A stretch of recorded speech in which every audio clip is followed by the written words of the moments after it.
Hello, winners, and welcome back to the Wrong Button Podcast, the show where we talk all things nerd, most things video games, and generally anything that tickles our fancy. Mrs. Play, I'm back. We're back from hiatus.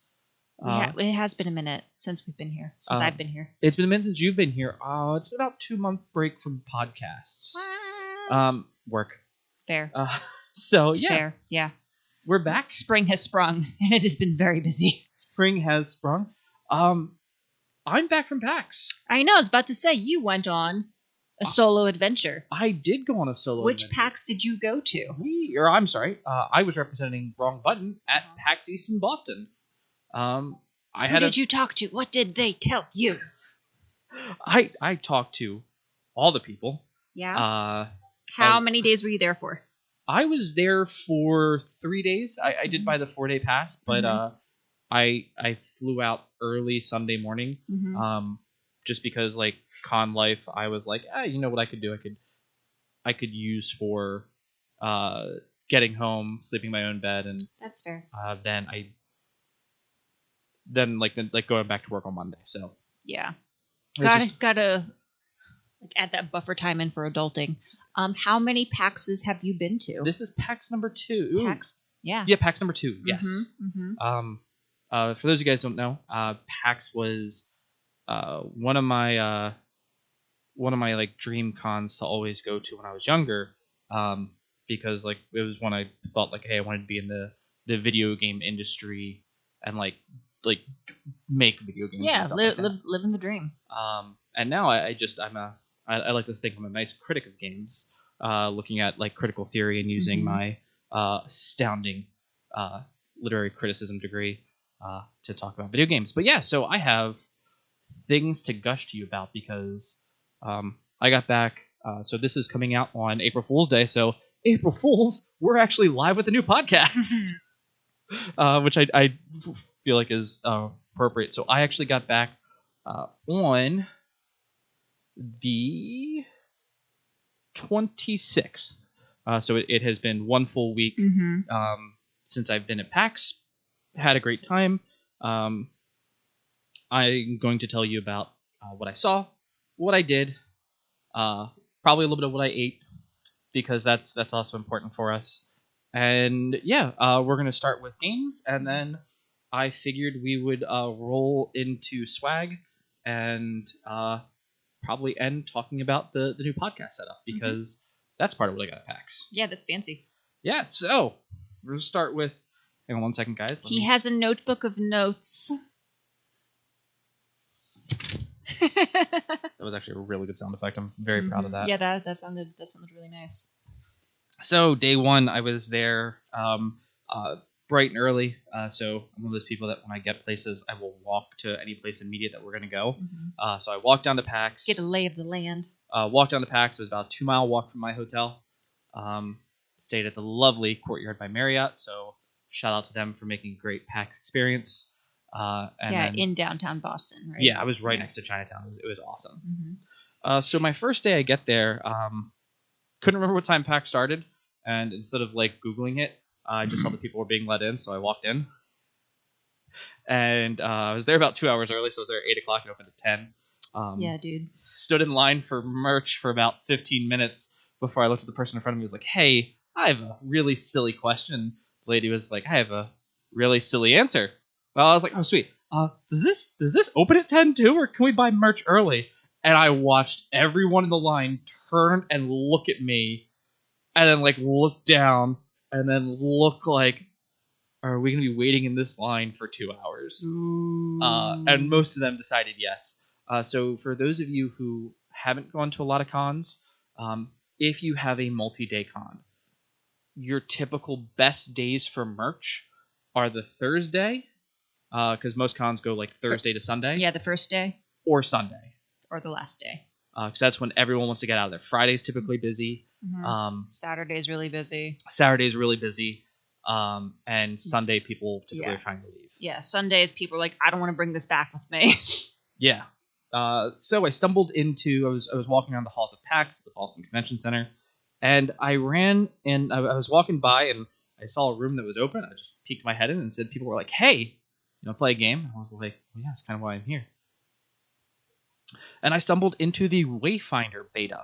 Wayfinder is a game that is being published by Digital Extremes, but the developer is Airship Syndicate. They are the guys for Mrs. Play's Knowledge and Yours. They made Darksiders Genesis, which was the one that I liked. That was the twin stick shooter. But they also had a hand in the mainline Darksiders games. So it's a gorgeous game. It's stylized. It's a little bit more cel shaded, but it's considered a live service game, which are the games that like, hey, here's a free game, buy the cosmetics and stuff, and that's how we're going to support the game. Do like microtransactions? Is that what it is? Yeah. Okay. It's for most of these games they have gotten less like toxic and horrible. Well, that's lovely.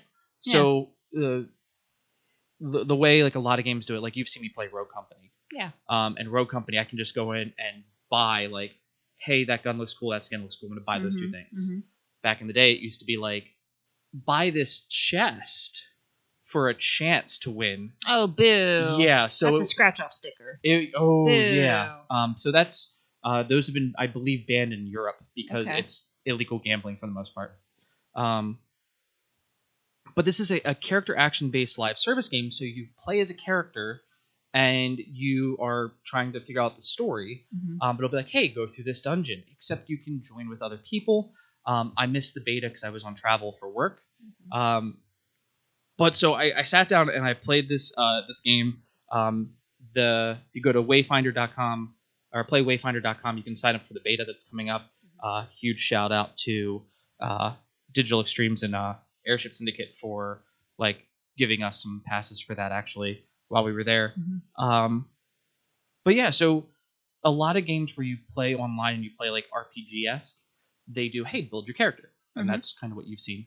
But this one was like, you play as this character, this Wayfinder. They have their own personality. They have their own play style.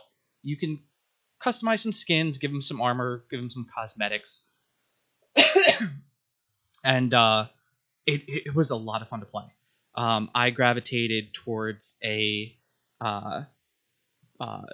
massive gladiatorial lady. And Chris has a type. Oh, I do. Her name was Senja. Senja.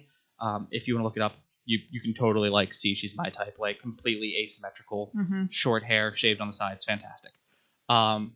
And she was really fun to play as, because as a gladiator, if you put the headset on, she would hear the arena. So you would sit there and you'd be like, okay, one of her things was like almost a taunt, but what it does is it bumps her up, and as she has, I don't think it's called this, but it's a literal hype gauge, where she gets more hype and you do more hype things, she starts to do more damage. And then you do a super, and the super She's now does feeling herself. That's exactly what it is. And so she'll do like the whole like, can you smell what the rock is cooking? And then do like the double wave and go to the ear, go to the other ear, like bring it all in here. Arms up. She was so much fun to play. The guy's like, do you want to play as another character? And I'm like, if I play as another character right now and they don't have her, like, she is fun. I didn't mess around with any of the other characters. They looked cool, but it was one of those things. You already fell in love. I was so in love, and I was like, if they don't feel like this, and like she felt like a character that like I was like, okay, this is silly, but this is really cool. So I played that, had a great time.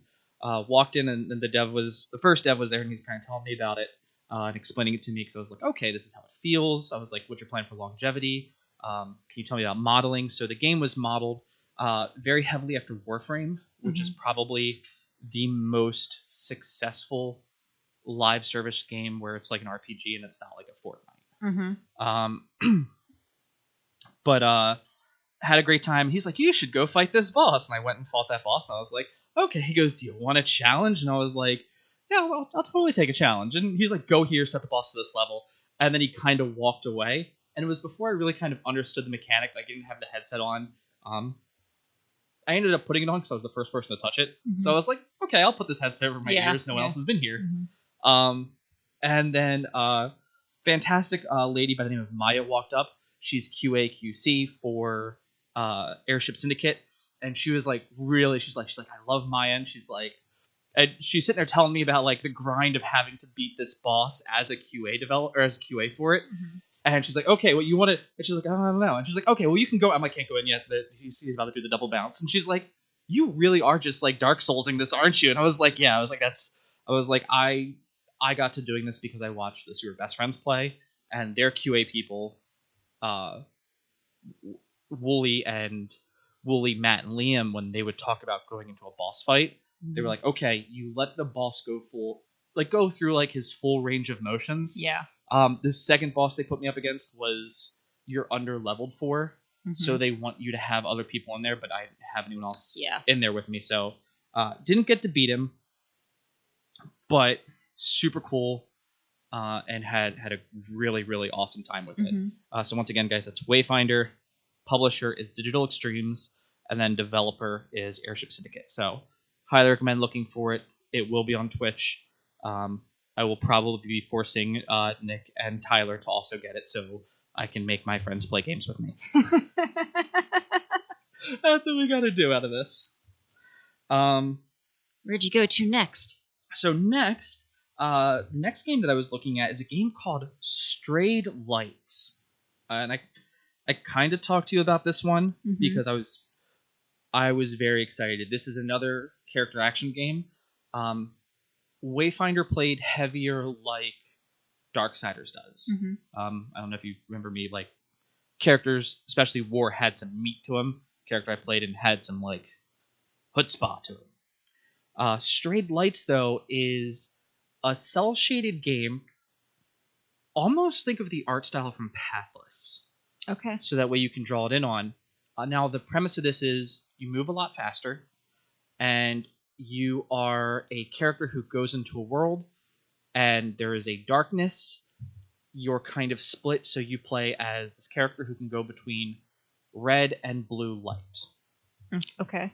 I don't know anything else about the story. The guys they were politely not forthcoming about it. Okay. But these guys came all the way from Strasbourg, France. Oh. It is Embers, and I believe this is their first game. This is their first game, if I'm not mistaken. It comes out on April 25th, so it comes out very soon. It is already pre-ordered on our end. The game was designed... On what platform? I believe everything. Okay. It was designed on PlayStation. I think it's coming out... Or I'm sorry. It was designed on computer, but it was designed with a controller in mind, and they're really excited for the DualSense because the top of the DualSense changes colors. So depending on what mode you're in, will depend on what color it is. Oh. Yeah. So it's based off of a game called Sekiro, made by the FromSoft guys. It was a samurai one. You watched me get my butt kicked in it a lot. And an older game called Ikaruga, which is a game... I don't know that one. You're not going to know it, but fans out there, it's a game where you had to use match colors in order to fight. So,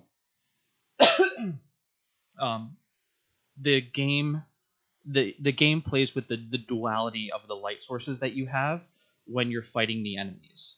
So the enemies will come at you, and they will be winding up, and they will be changing mid-swing to go from blue to red. If you want to successfully parry them, you need to change from blue to red to do that parry. The switch is pretty immediate, and it's fairly forgiving on the parry time.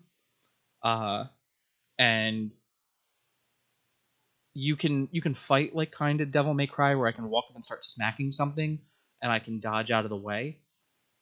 But the parrying is inspired around a mode in Devil May Cry that Dante had called Royal Guard, where you would parry, and every successful perfect parry, so he would be like, Royal Guard, you'd see like a circle and a flash, and you'd block it and be cool anime Dante.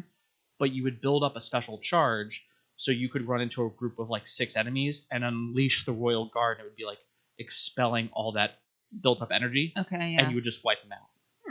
So you can do that to the enemies, and it might be a couple parries that you're doing, but then you just let it go, and it's a one shot to the enemy. Might be a two shot if they're a stronger enemy. Mm-hmm. But it was really, really cool. They had a boss that had it was like a wolf lion. He had like a mane that was long and flowing, so he would like attack, like, claw attack left, claw attack right, overextend claw attack, and then whip around, and his mane would like flow off like long silky hair and change colors. Then you'd have to parry the mane. There was an attack that he would do to you where he would like lunge at you, and if you didn't get out of the way because it was non-blockable, he'd launch you in the air. But if you were in the air and you perfect parried him and changed colors to his color, he would just go right down, and you'd have him in a down state, and it would give you a build up. That way you could pretty much immediately do a full attack on him. I had the most fun playing that game. I played through it. I came back like the next day, got there first, and was like, "Hey, can I try your game one more time?" And they were like, "Yeah." And, like I said, the guys were fantastic. They were all the way from Strasbourg, France. It has a level up system, so you can, of course, like, one of the features it gave you was like, hey, if you activate this, you don't have to worry about the colors for the parry system. You can just parry and you're good to go, except for the unblockables. And I bought it. I used it once because I was like, oh, this will come in handy. And I even expressed this to him. I was like, I felt bad using that because the game played so well. I'm sure later on that it'll be like, oh, a really useful feature. Thank God I have coming this. in, yeah. But that initial, sorry, I'm gonna watch this thing. It's bedtime. But that initial, like, time through it twice, like, I didn't want to use it. I was like, I'll just get a little bit more health, or do like have a better guard or absorb more energy, and really, really, really, really cool. So you and I will probably go through that because it's an indie game, and that's kind of our thing right now. It is. Yeah, I do like those. So yeah, really, really cool. Had a blast with it. That was great. Any questions? Sorry, I just realized I was sitting here gushing about a game. That's the whole point of this episode, is for Mr. Play to tell us everything he saw and did and ate at PAX. PAX. All right, we're 2 games in. How many minutes in? Only 20. Okay. Or just under. What else should we know?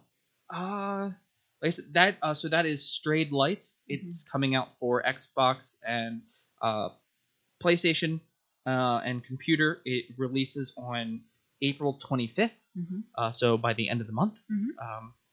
And I know this month there are a lot of games coming out, but make sure you give this one some love. Yeah, please give this one some love. It is a beautiful game. I look forward to playing that with you. And yeah, great time with that one. And I've also realized I haven't told you. I kept PAX so. You did, yeah. To do this podcast. It's been a week and you haven't really told me about PAX. Yay, work for dragging me away and making it easier. Yeah. All right, next game I got here is a game called Infernax. Infernax. It is made by Berserk Studios and published by Arcade Guys. And the game it's a Flash game that I think used to be on Newgrounds. What does that mean? Do you remember the games you used to play on the internet in high school? Where you're like, I'm bored, I'm in a computer class, and I don't want to pay attention. Yep. Okay. Yeah, I didn't do it because I didn't really take a computer class. But you know the kids who did it. Yeah. So Flash was the program that would run those games on your computer, so you'd have to install Flashware. Copy. All right. Thank you. So the game is an 8-bit style, like the original Castlevania games. Okay. And it's been out for over a year. The reason that these guys were there and they were showing off this game, they had another game that's also being very successful, and I lost what the name was by that they were doing. So I was so hyped to talk to the gentleman here with this. The game was there because they were releasing free DLC for it. That gave you couch co-op. Oh. So I was really, really excited for that. Now I do have to let you guys know. I'm pulling out my phone so I can hop on the Twitter sphere.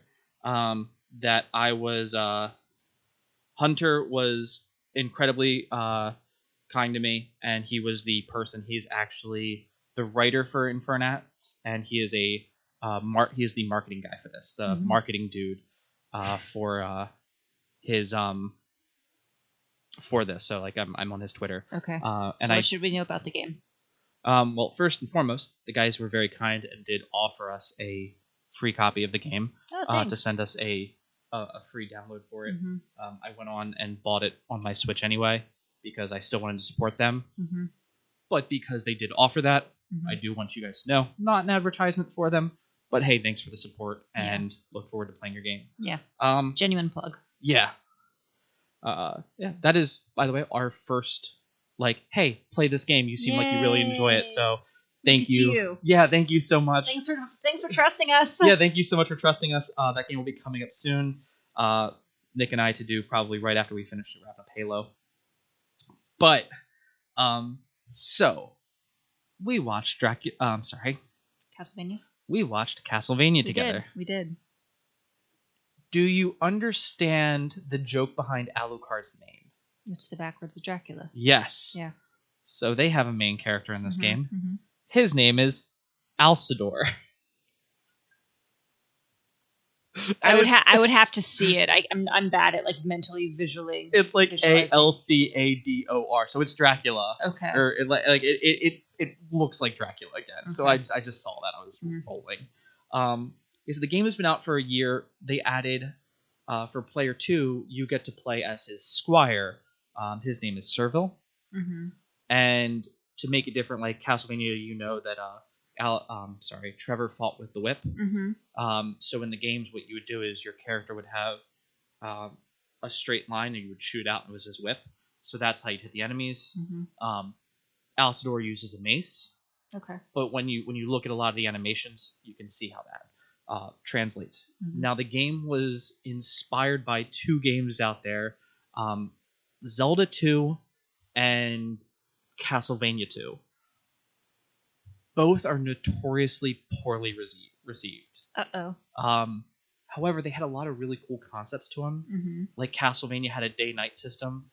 If you were out in the day and it went to night, it would be like, it's a terrible night for a curse. And then like the monsters would come in heavier. They would change. Yeah. So the game has a lot of those. Okay. The game also has a level up in a morality system. So, for instance, you'll find like the first guy, and he'll be like, "Hey, kill me," and you can go kill him, or it used to be pray, and now it's like save him because you're a returning crusader. So pray. And if you kill him, it shows like you brutally kill him. Yeah, okay. It's there is no mercy killing here. It is with a mace. It was with a mace to the face. However, the game doesn't tell you like that there was anything wrong with him. The reason I killed him was because of the first time I tried to save him, and he transformed into a boss, and the boss was a legitimate challenge. And I was like, okay, well, what happens if I just kill him? Because I know what happens. But the game goes, yeah, but that playthrough didn't happen. Like. It didn't happen. Yeah, so you kill him and you see someone like see you and run away. The game also has a ton of endings. My personal favorite ending is you return on the boat, you walk on the shore, and you see a guy who's like strung up like Bloodborne style and was crucified, and you see him like rip himself off and come down. He's the basic zombie enemy, and you turn and leave and go back to the boat, and the boatman goes, "Is that a zombie? Let's get the hell out of here." And it literally goes the way of the coward, and then you've beaten the game. Amazing. It has noped right out of there. So he showed me that. It has a ton of like really fun things. I'm playing through it. Nick should be getting the other code. But yeah, it was absolutely fantastic. I've had such a great time. Like I said, I picked it up. And that has been a game that I have been playing when I was in the hotel, like till 1, 2 o'clock in the morning because I was on vacation. Ain't got no bedtime. Yeah, no bedtime. This is just kind of what we're gonna be looking at. Next, there was a game called Blackout Protocol, which was made by Ocean Dive. This is also their first game. It is a twin stick shooter. So it's the top down. You get to like move around. Mhm. I didn't get to put my hands on it too much, but it was. Or I'm sorry, this isn't their first game. It's the next one. But it's like there's a outbreak in a lab, and so you're part of the containment team that now has to go in and secure the lab, and you get to like. Is the outbreak zombies or like what are we talking about? Biohazard something or other. So yeah, probably a lot of zombies and other things, but some mutants. Resident Evil-y. Yeah, a little bit Resident Evil-y. But it can be played with 4 players. Okay. It was on PC. I'm hoping it comes to console, just because I really like those. There was another really cool game that I wish I was better at these types of games. Fighting game. Inadvertent burn. Oh, yeah, but so true, so true. Go on. I apologize. No, that was. Let that one sit for a moment. So this one was called Capes. No caps. No Capes. No caps. I'm So- sorry. Continue. No, you're good. The story behind the game is the heroes lost, and the villains Oh. have won and have control of the city and or world. Okay. Well, and Like superhero or just like evil capitalism? Like what are we talking about? superheroes, supervillains. Okay. So what the game does is, you might have seen me play the one Gears game where you didn't like run and shoot, but you told them where to go places. Sure. Okay. Nope. Did not ring in a bell. Okay, that's fine. I believe you. So what the game is it's a turn-based strategy game. So you'll be like, go up here. My character's positioned. I can give them an action. Things like that. Are you a hero or a villain? You're a hero. Okay. You're trying to rescue other heroes to start a rebellion to like take down the villains and regain that. I got stomped. I did horrible all the way around. Are you bad at tactics? What happened? So, there was no one there that was like there was a guy there who was explaining it, but he was like their marketing team. So I didn't play this game until like late Thursday, early Friday, maybe. Okay. And what a lot of the developers will do is, because they're there to see other games as well for inspiration, problem solving, things like that. Yeah, talk shop, what have you. Yeah. Yeah. So they had the marketing guy there. No. A marketing guy's like, yeah, it's their first game. It's really pretty. This is how it plays. This is what. Yeah, how does this work? I don't know, man. Yeah, what are the mechanics? It's just like, what do you mean? I don't know, man. Like where's the like? I'm really sorry. He goes, the devs are like out like checking, and then they want to go grab lunch real quick. I'm like, dude, you're fine. It looks great. I'm just very bad at this. I was like, so I don't want to paint it in a negative light because I know my own love, my own like Strengths and weaknesses. Yeah. And it could have also been like. There's a small line forming behind me, so I didn't want to take up the time to figure it out, but let other people have a chance. Yeah, I gave it a very like I was like cursory. I saw how it played, I saw how it felt, I saw it was turn based, and then it wasn't until after I wiped everyone out that I noticed on the side it gives you a timeline, so it'll say, hey, you're gonna move this character, then this character. Then this enemy is going to go. So you know the exact order things are going to go in. If I would just taken the mouse cursor over to that, I would have been able to like put it up and down and be like, oh, this enemy. So I should probably, and he's a ranged guy. So maybe don't. Yeah. But I've been a little bit frustrated with myself. It was really, really cool. I had a really good time playing that one all the way around, and it was cool. Another game that came out, there was a game I was talking about a while ago called Hades. Yeah, I remember you playing that one. Yep. So Hades, I think it's Super Robot, or I don't remember the developers for it. They're making the sequel to it. It kicked off the roguelike genre. It was one of the roguelikes that people were like, everyone universally loved it. So at PAX this year, there were a lot of games that were roguelike. So what that means is you play, and when you die, you start the game over until you beat it. But then you get people who can speedrun it in 10 minutes and beat the entire game. So there's a game coming out called Trinity Fusion, which I've seen a few ads for.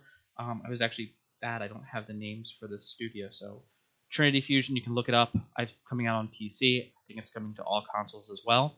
Plays a strong female character, and she has 3 different ways that you can play her. It's set in a cyberpunk dystopian type thing. Okay. So one is you can play her with a giant cyberpunk sword, and she does typical hack and slash. She gets different powers for that, juggling, all the cool things that you've seen me do in Devil May Cry. She has a shooting character, so she plays a little bit more range. She has a charge up, kind of feels like one of the old Mega Man games. Then she has kind of a spellcaster, where she has like a third robotic arm that comes like out of her back and does the Doc Ock thing. But it gives her like, oh, the enemy's coming up on me. I'm going to throw down this ice thing, and it's going to freeze them, and then I can go in and do some quick hits on. And what happens is you can play through each of those, and then there's eventually a version that you get. It's probably going to be like her, I'm going to say Devil Trigger, for lack of a better word, where you combine all 3, and you get to have all 3 of her characters like as one. Fighting styles, yeah. Yeah. So I liked playing through with the sword character. I liked mobility. I could, air dash forward, back, beat a couple bosses with her like that. Shooting character was cool. Felt like a Mega Man. Like I said, it was the other character where you had to like lay down a trap. No, there's a certain amount of range. It's not everything's in a straight line.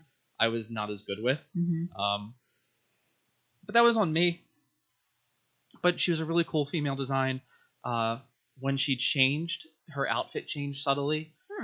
So like one, she had like longer hair that was flowing. When she was in like the gun version, it was like pulled up in a ponytail. And then she had really crazy hair when she was more like the Technomancer one with the magic. It was really a great design, and I liked seeing, hey, yes, you're the same character, but also kind of like Spider-Man to the Spider-Verse. This is not that Peter Parker, so highly liked it. Trinity Fusion, also a roguelike. You can pick up better equipment as you go through the game.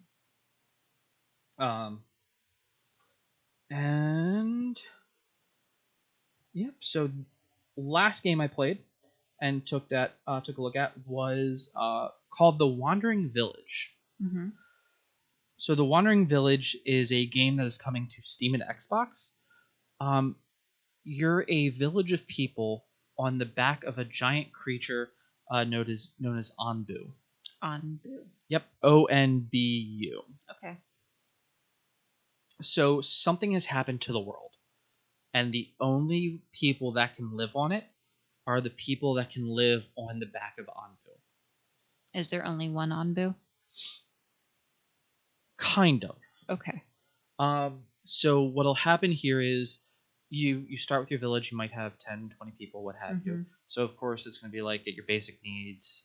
Have a place to like build, a place to sleep, build a place to cook, build a medical tent. As your village grows, how does the village grow? Either having kids and or finding other survivors. Okay. As the village grows, you will unlock trees where tech trees. So it'll be like, hey, this person studies soil. Over here, we found these people in the desert, so they help you with desert technology of like growing cactuses, so that way you can have water. The other thing that you can do is you could like build giant syringes to get the blood out of Onbu to get your own. But it unlocks a whole nother tree for you. Almost like magic-y, like shortcutty, where it's like you get this whole technology that you could miss. And what happens is Onbu moves from biome to biome. So what you can do is some of your resources, let's say you go and you're like, I'm going to feed Onbu, because on the top right, it'll show you like Onbu's awake, Onbu's tired, Onbu doesn't feel safe here, he feels like there might be threats. So you can eventually, if you build a good enough relationship with him, you can be like, hey, We sent scouts out over there, Ambu. It's not safe. Please go over this way, and we have enough like supplies. We'll make sure you have food and water. And what'll happen there is Ambu will start to listen to you. Whereas if you say start like harvesting him, don't feed him. No, if you're exploitive. Yeah, he won't listen to you, and he will be like, I can survive in this climate. I wonder if you can, and we'll go to like, yeah. So he starts neutral in the beginning. Now the reason that I said, you asked, hey, are there others? You find skeletons of other giant creatures like him. Okay. However, there's no point where you might find another Anbu village. You might find survivors somewhere, but they're like on a mountain or something like that. Okay. The people that were there, who were incredibly nice to talk about this game as well. This is done by Strayfawn, which is a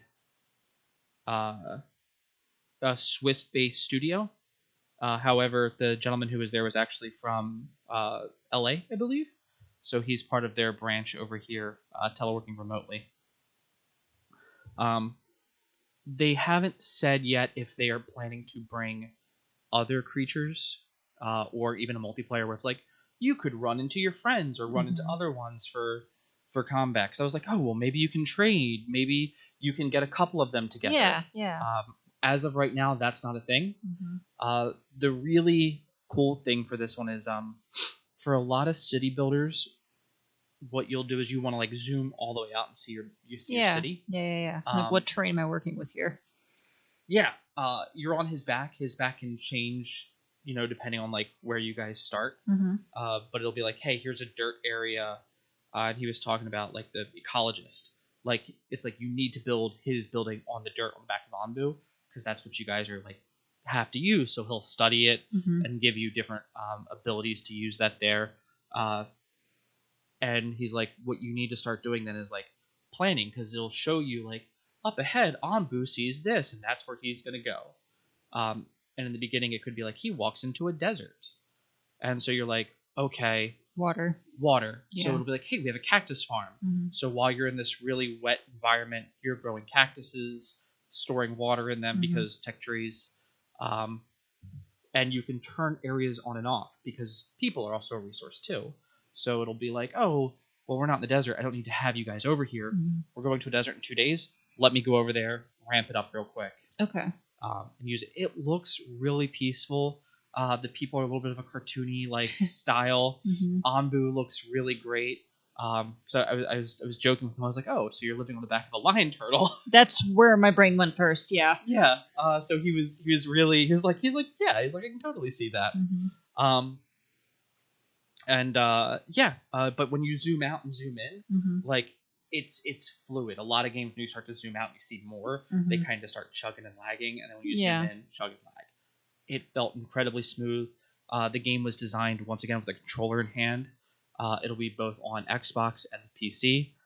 So it was really charming. I played it for a little bit. I know we looked into games for you, like, hey, what would be a nice this game? I think you could. That'd be my style. I think you would actually enjoy it just because it's planning ahead. I know you don't like micromanaging as much.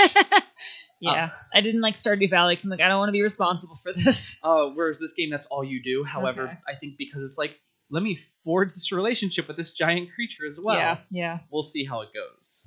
But yeah, those were the main games that I played. I played a few others here and there. I played a game called Vernal Axe, something like that. I have it on my Switch as well, which was like a side scroller, Devil May Cry, knock things up. Got to play that there, talk to the devs. They were really cool and really nice. It's a gorgeous game. A friend of the channel actually recommended that one, so that's why I played it. And yeah, those are all the games that I ended up playing. I'm sorry. There was one other game that I did try when I was there. There's a game called EmberWind. That sounds cool. It is. So EmberWind, and you can find them at emberwindgame.com, that was the tabletop game I was telling you about. Okay. So, EmberWind, guys, I'm going to give you the elevator pitch for it.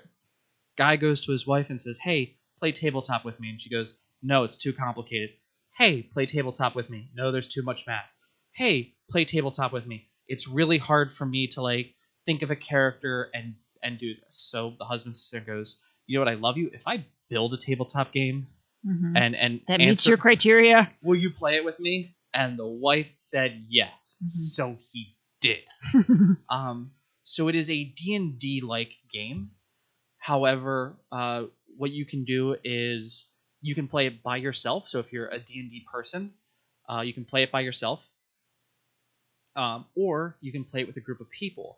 Now, one of the things that makes it really great is it has a choose your own adventure style book. So if you remember when I was doing the D&D podcast, we could run off anywhere. Yeah. And then the DM is kind of like at our mercy. So I've made the joke about Critical Role, the one guy who'd run and go to the bookstore and be like, tell me about this smut book, and make him have to do that. What you do is when you buy the game, they can sell you other books, and it's choose your own adventure. So it'll be like, okay, what type of party are you with? And then all someone has to do is read it. Okay. And it makes it really easy to get into. Yeah, a lot lower threshold. Yeah. If I wanted to create my own character, I can go online and they actually give you the full template. You can print it out. And, oh, cool. Yeah, and I can create my own character. But if you're like, hey, this is daunting, and I just want to get started. You want to get started? Hey, here's a character. Here are your character traits. Here's all your stats, things like that. So it was a really, really cool idea. And it was one of those things where if I find anyone else who wants to try tabletop, I would get it. Other great thing they do is D&D, you're kind of at the mercy of whoever has the rule book. However, what I can do for this game is if I buy it, and let's say we're playing with friends of the channel, Kat and Eli, because they like tabletop, they'll give me a PDF version, so I can send them a PDF rule book. So if they want to look at something real quick, they don't have to be like, hey, while you're reading this narrative, can you also explain this and look it up? The actual rule page for it is one page front and back. Okay. So seems pretty simple. Very simple, very straightforward. Yeah, guiding principles, but otherwise. If you want to play it with dice, it'll give you everything you need to play it with dice. The game also has a card mode. So if you let's say you don't want to be at the mercy of the dice, and you were like, hey, honey, you're going to be the DM, and you were like, I'm going to play a dashing rogue, and I'm going to talk my way out of this situation. What I can do is I can give you yes and no cards, and the system's built that if we didn't have enough, we could go get a deck of cards. And what I would do is if you were giving me a valid argument, I could put like, hey, that's a valid argument, and give you more chances to succeed up to a certain limit. Okay. And then we just shuffle those cards real quick, lay them out, and you pick one. And that would be, did you succeed, did you not? Vice versa. I like that. Yeah. That's really versatile. If you were like stuttering, and I was being harsher, I could be like, nope. Nope. Yep. Why are you doubting yourself? And now I could stack it the other way. Okay. Which takes you out of the mercy of like, hey, your character's got, plus 15 for charm, and then you roll a 1 and it's like, I'm sorry, it was an 18 and you only have a 16. That can kind of suck. But so they had a lot of different ways you could play it. It's EmberWindGame.com. I think it looks really cool. And it might be something where in the future I'm like, hey, let's give it a try. Let's give it a try, and maybe you and I will try it and like that. Did not see our friends from Master Wills there this year. I think they're only doing one con this year. I'm hoping, fingers crossed, for PAX Unplugged. So yeah, those were all the games that I got into and am really excited for. Now are you excited to hear about some merch? Yeah, tell us about that merch. Okay. What did you buy? I bought a lot of stuff. So I got some things that I'm very, very excited about. And the first one, there has been a pillow that I've seen ads for. And the algorithms are directing you to certain things. And products. Yeah. And so there's this. It's this gaming pillow. Where you put it on your lap and you like rest your arms on top of it, and everything is like quite perfect. Yeah, and it's made by a company called it's called the Volare. The pillow's kind of like a U-ish shape. It's a U. Yeah. It tucks in behind you. All supported and shit. You feel supported. Now, here's the thing that I really like about it, because like part of me was like, oh, I'm gonna buy this. This is gonna be like the geekiest like whatever thing I buy. Okay. Because I'm like yeah, I'm a real gamer. I have a gamer pillow. Yeah, like that's the laugh I was expecting. But so I was sitting there, right, and I had my notebook. But when I like set because like when I sit on the couch, like if I'm reading, I'll like lean really forward, and it's hard for me to get comfortable, and I prefer like reading at a desk or a table because of how it supports. Guess what? Perfect Feels height. great. Perfect height. Sit my hands there. Hey, I want to sit upstairs and play on the Switch, and like while you're watching Game of Thrones or something, I can sit there and I can be like do. And when I'm getting into it, like I'm always want to like lean forward and grip the controller. When I was messing with it, I leaned back. My fingers were more relaxed, so I wasn't like getting my thumb a cramp from like jamming it on something. It was great. I got their Fenrir design, which was inspired from God of War. Is the wolf, I believe, that eats the moon. It kind of looks like the art design style for like this monster in Monster Hunter. So that's kind of why I got it. It's also a great color. I was talking to the marketing guy who made it. This will be a little side story for you guys. So one of my questions was like, hey, my big concern is breakdown. I'm a bit of a bigger guy. If I want to lean, forward or lean heavy on it because I'm really into something, he goes, you have to fluff it up. He goes, maybe we'll make replacement pillowcases for it. But as of right now, he's like, I've used mine for a year. Like when I'm sitting at home working, and he says, I'm sitting at home working, and he puts his hands like a controller. So you guys see your hand. He was working, and then you watch him like look at me and switch his hands to a keyboard. I was like, oh yeah, when you're working, like I work like that too. I have a YouTube channel that I do. Telling on yourself over there, sir. He was great. Because I told you if they were there, I was just gonna buy it. Yeah. I knew you're gonna get one of those. So that was my first thing to get. It actually gets here Monday. So look out. All right. My pillow's gonna be here. Please do not steal it from me. I promise to leave it boxed until you return. Oh, if you opened it, I wouldn't care. But... Well, then it's gone. You're gonna be using that to order another pillow. Yep. He was like, you said you have a wife, and I was like, I do. We've got pink, and I was like, my wife likes things like. He goes, because we're trying to branch out here, so we have some more feminine colors. I was like, there's a green one over there, but this one's like a really pretty. It's like matches our living room. Blue? Yeah. Yeah, I was gonna say, like, if it comes in like a teal, I could get on board. Yeah, this one comes in teal, so nice. When I have to order another one, order another one. Yeah, why don't you take yours for a test drive? They have legally distinct Halo. They have legally distinct Space Soldier. Can't call it Halo. You cannot call him Master Chief. And they were doing a really good job. They made an IGN logo and put it, and like we're showing it because IGN was there, and they were hoping they were going to walk around. I didn't circle back to see if IGN picked up on it. I hope they did. I used the pillow when I was there. The guy was like, honestly, I take it on planes. He goes, it's great. He goes, so I can just sit there, I can read, I can sleep with my arms feel. I really enjoyed it. Good. So I of course I bought it. And playing a lot of games on controller, and even like reading in bed, I prefer like sitting up and reading. Yeah. So highly recommend. It's called Volare. Once again, I'll have links to everything in the description below this podcast. Please go check it out. Give them some love. They are pretty great. I walked by a place because you asked about some art called ArtoVision 3D. They did shadow boxes of video game characters, so they would layer it so that glass would be like the etching of Metal Gear Solid. Okay. And then they would do like really nice hand-carved wood, and they would build the level of like Snake sneaking, but it would look 3D, so if like you turned it, you could kind of see around the corner from where he was. It was really cool. The booth was getting a ton of love, so I didn't pick anything up. But it is something where I was thinking about going on the site with you and being like, hey, what do you think about... Yeah, do any of these speak to you? Yeah, because there are some really, really cool things on there. Have to check it out. Yeah, highly recommend. I was really excited. Volante Design was there. Yeah, I mean they're from like the Massachusetts area, so I Yeah. sincerely hope so. Like this is like an easy con for them. Yep, they were doing fantastic. Mm-hmm.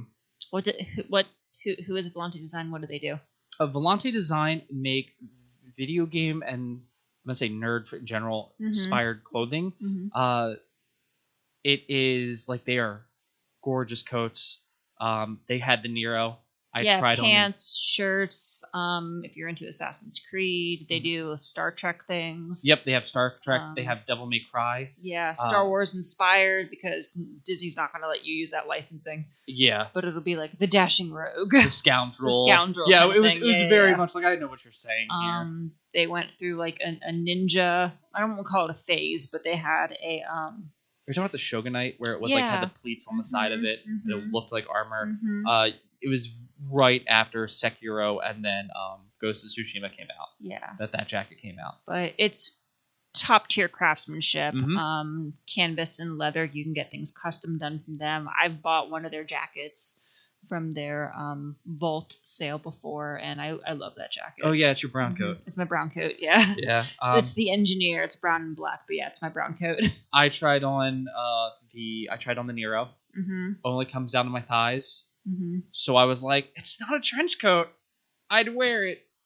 I didn't end up getting it. But I do have my size.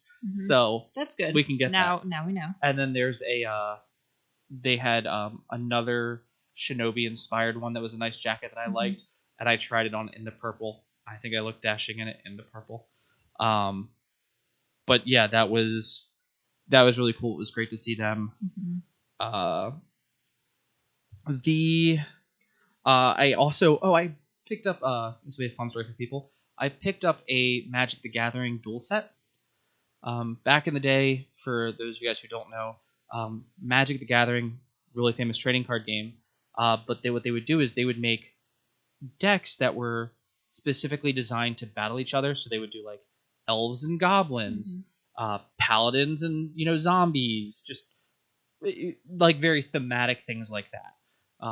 When someone like me is like, Mrs. Play, would you play Magic with me? And she's like, you have decks that are literally tournament based. Yeah. I don't want to do that. Yeah, that doesn't sound fun for me. And I was like, fair, it does not. You make a good point there, dear. There was somebody at a previous job I'd worked at who was like, yeah, I just buy like, if we're like, hey, this starter deck looks cool, they'll buy that starter deck. They won't change it. They'll like keep it all together. So that way he and his wife could play against each other. And it was a great way for, her to learn, but also never feel like she's going to be outclassed because the decks are specifically made like that. The last one they made was called Merfolk and Goblins. And I was like, I'm going to pick that up so Mrs. Play and I can play Magic, and we're going to do Merfolk and Goblins. I was like, okay, it's like $26. Awesome, I'm going to pick this up. Turns out it's not a collector's edition because it's the last one MTG is making. It was $86. So I walked around to the other side and bought a different duel set that's not thematically themed, but one has a dragon and the other one has vampires. So now Mrs. Play has no excuse to not play Magic with me because I found a duel deck. So that's just that whole story. I'm going to try to get Mrs. Play into some Magic. And then lastly, the biggest thing I have to talk about here was Wyrmwood. Wyrmwood, which was the wood table gaming table guys. Oh, is that what their company is called? That's what their company's called. That's good shit. I bought 2 candles. I got driftwood and I got a cedar one. I think I gave the cedar one to you because you really like cedar, and I have a problem with the beach, so I kept the driftwood one. And one, I think they both smell great. They had a like vanilla scented one that smelled like my mom's house at Christmas when she was baking cookies. Like I popped. You were transported back. I popped the top and I was like, "Holy shit!" And the person's like, "Are you okay?" And I'm like, "Yeah." I had to pull myself from like childhood Christmas and my mom baking cookies. And the lady was like, "Joy." She's like, I'm like, "Yeah, I'm gonna pick up these 2 candles." I was like, "I don't know if I'm ready for this yet to burn this in our house," and be like, But yeah, and I picked up a gaming mat. It was fantastic. I sent Mrs. Play pictures of the table. Exquisite craftsmanship. Along with a friend of the channel, Kat Eli, because it's one of those tables that I'm going to easily say it's probably an $8,000 table. Probably. Handcrafted wood, really great felt. So that way, if you want to do, they had setups in there for like, hey, do you play Warhammer with miniatures? Do you do D&D with miniatures? Do you do anything under the sun? But it's like one of those tables that if we ever bought it, you can of course cover it so that way you'd have a nice table. But it would be like, hey, friend and or a couple friend that we have, you're coming over to play this game because we bought this table. I don't care. Get over here. Like it is that level of this is what we're doing. So I was very, very. Oh, no. I mean, sorry. I looked up pricing. So I'm like, okay. Let's not just rattle off information if we don't know if it's correct or not. The rustic elm at 44 inches starts at $600. It's the mini. The length is 24 inches. But then, yeah, you can get some massive tables that are like $8,800. Some that are $10,000 if you're trying to get like uber massive, like 57 inches by 96 inches.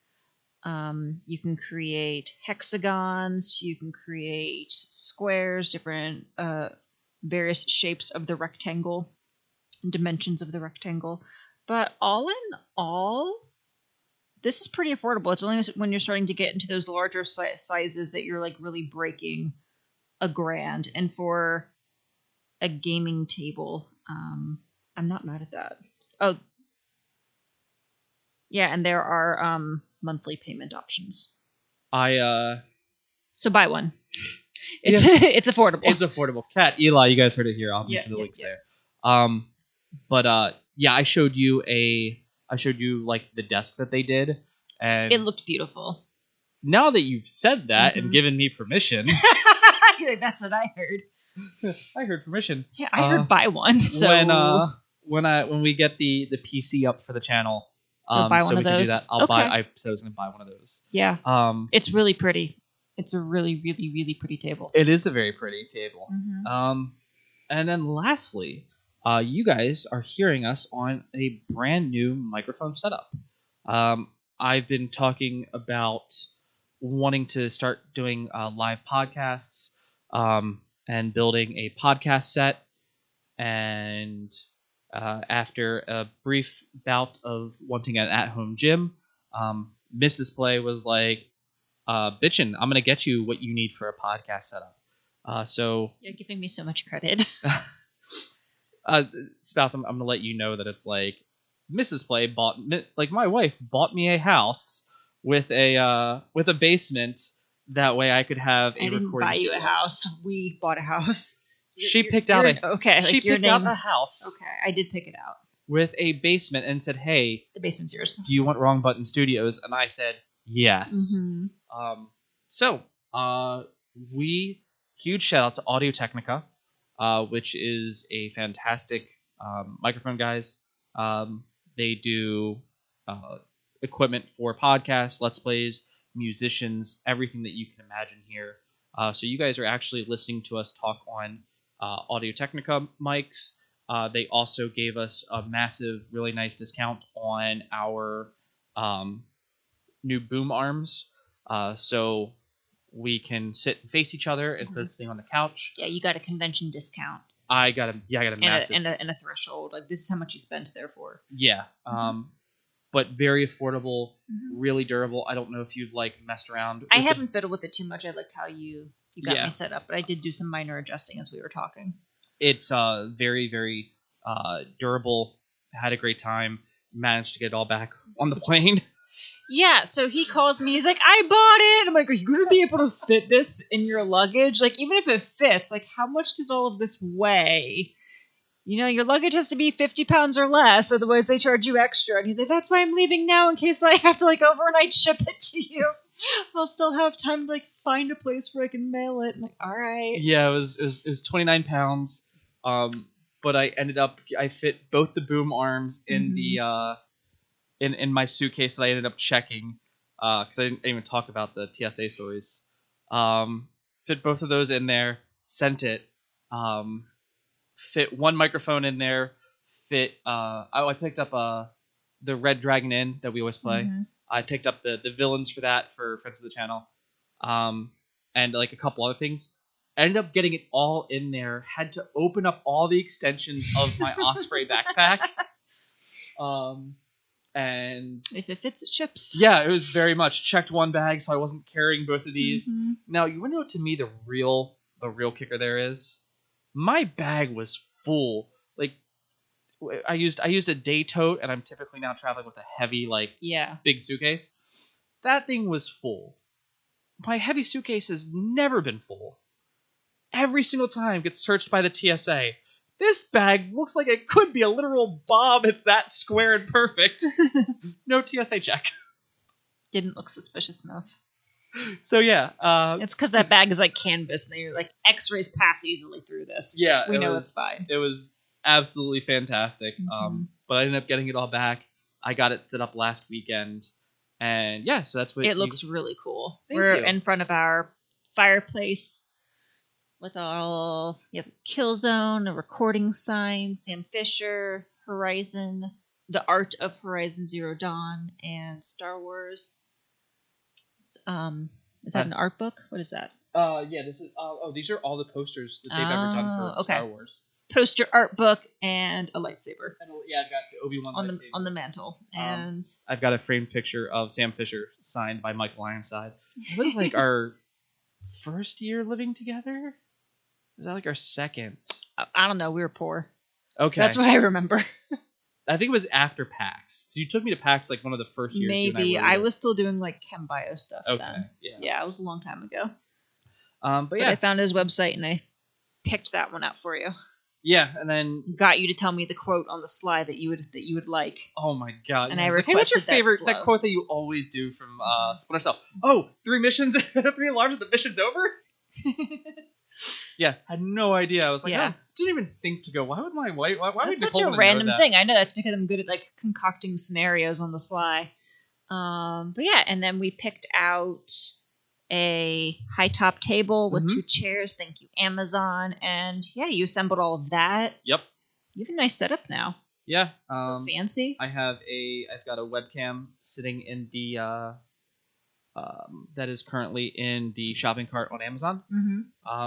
That I was thinking of getting, and then we have been pricing out, or I've been pricing out, I guess, an LED sign that will go above this, and Be Wrong Button Studios. I'm hoping by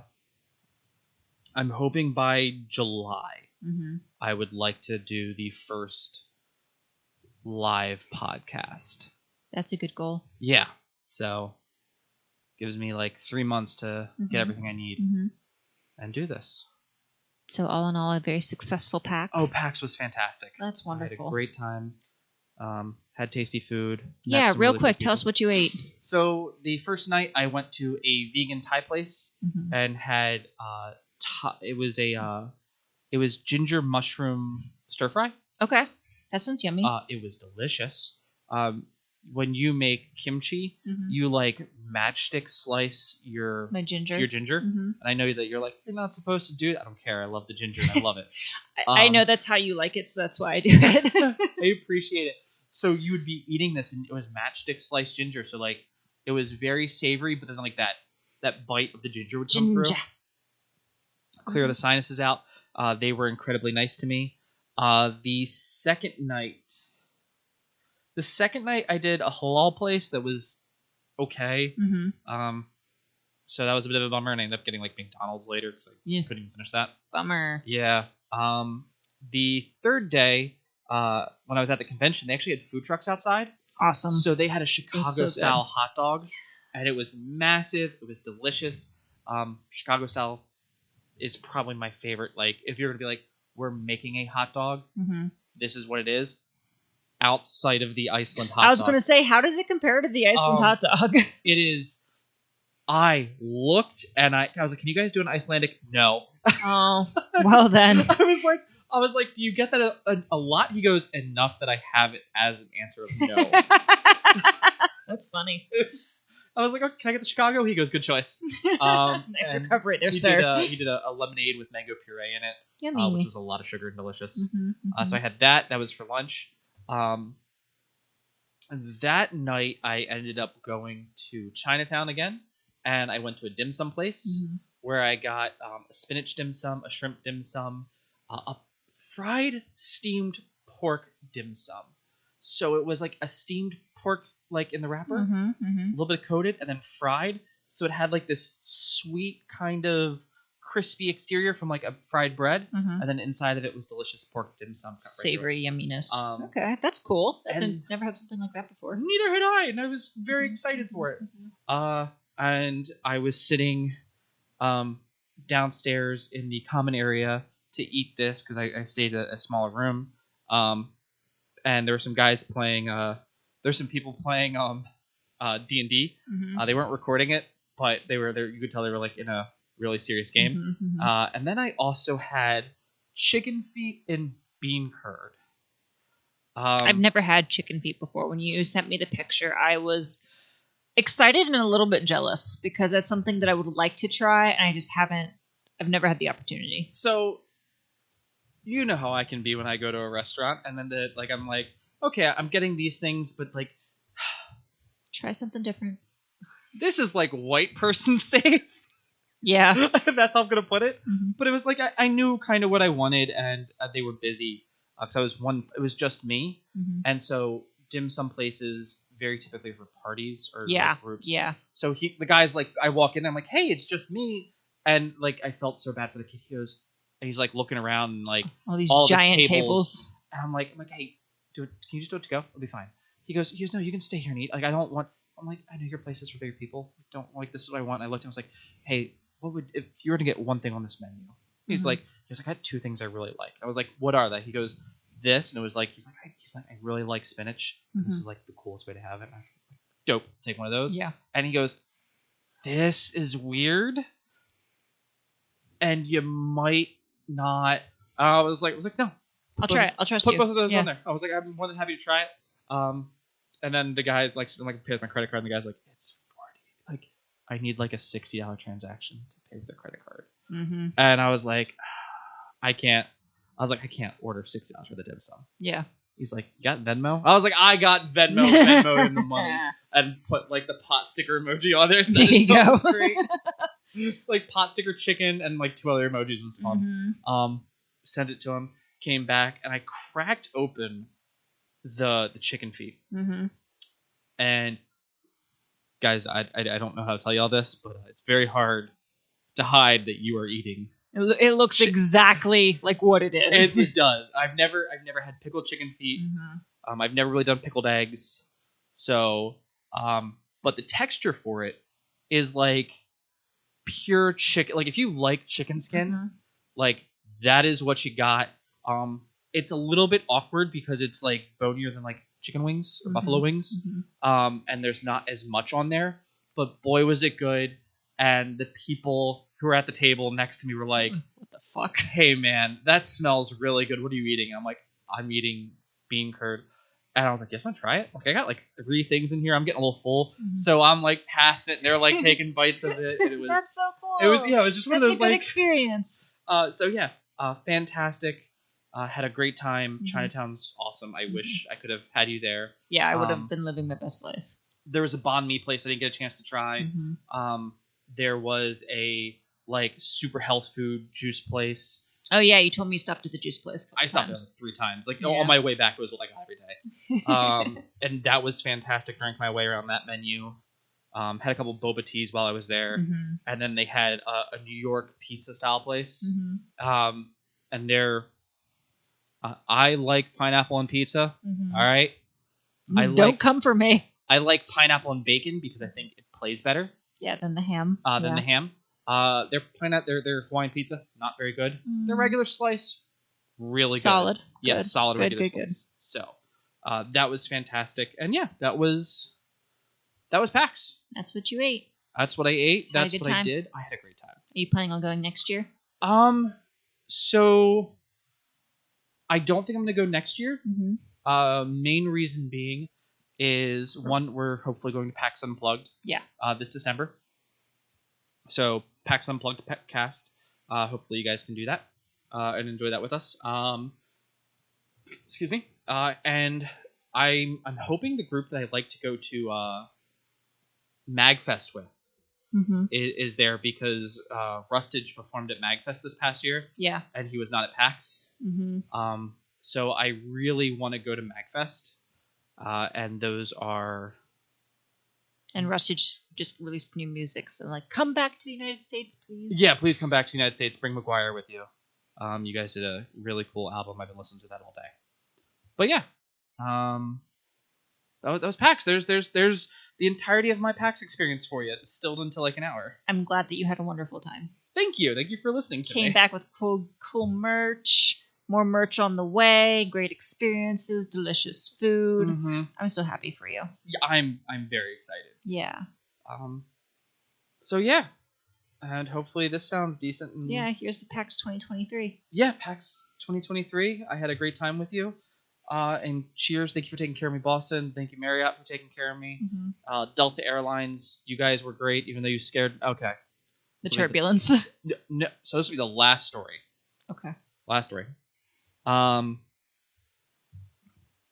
on the airplane, and it happened on the way back.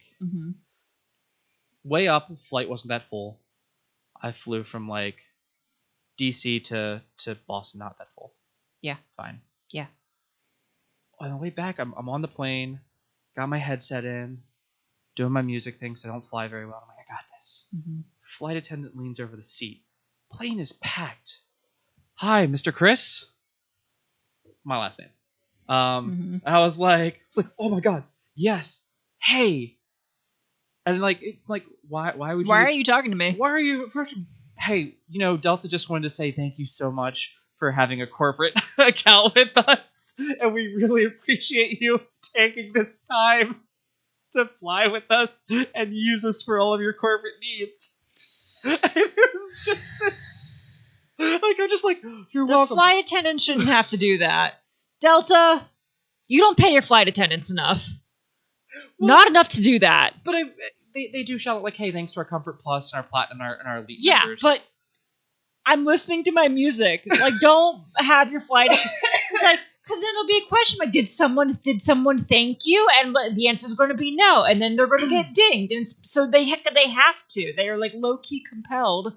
Your flight attendants don't get paid enough to do that, Delta. Don't be weird. It was just the, are you kicking me off the flight? You're bringing us straight to whatever I did wrong. I promise I stop. Yeah, it was just. So I just thought those are. But like, okay, hey. I'm glad that's the story. I'm not sorry for what I said about Delta. Anyway, sorry. I appreciate you, Delta. You took very good care of me. Thank you guys for thanking me. Pay your flight attendants more. It was just. All right. So, if you guys enjoyed this podcast, please don't forget to like, comment, subscribe. Drop us like a like on this on your platform of choice, iTunes, Spotify, however. Check out the people that we shouted out. Please check out all the games that I've shouted out. Yeah, all the businesses. I will make sure that all links, as always, are in the description down below. Tell them who sent you. No, you don't have to do that part. Yeah, they're not gonna know. Like, I don't remember them. I was like, this weird guy from the convention. I don't know. It was a week ago. It was all a blur. Yep. So check that out. You can find us. We're back to our regular schedule, Monday through Friday with Mr. and Mrs. Play. We play, and then Mr. plays on Friday for some Gears of War joy. If you guys enjoy that, remember, you're all winners out there. Take care of each other, and have a fantastic rest of your day, everybody. Thanks for sticking with us. Bye, guys.